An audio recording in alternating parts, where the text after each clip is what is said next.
the recent signal that was received, and then very quickly just squashed. The Russians are saying now that it came from one of their satellites, and yet they were so sure that it came from this other star 94 light years away just the previous day.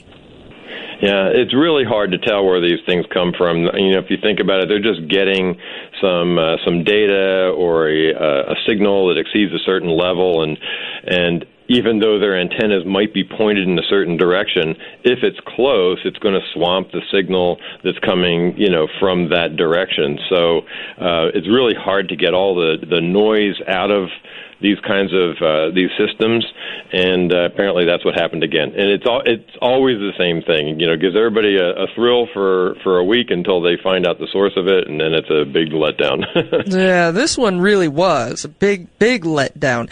And you know, can they be that sure of a signal coming from a specific location in space and then find out that they're just completely wrong the next day? I mean, yeah, sure. Again, if you kind of think about it, if they have a really, really directional antenna array, the parabolic dishes and those kinds of things like we saw in the movie Contact, you know, if they're like laser focused, a very small signal could be amplified by that, and it seems to be directional. But if there's something that's coming kind of off the direction of it that's a little bit stronger of a signal, it's also going to get detected. And if it's coming way off the direction and it's extremely strong, it will also get detected. So it's just a very tricky thing to pull these signals out of the noise that are so faint and still be able to reject the strong signals from satellites and terrestrial radio and all those other kind of things that are going on.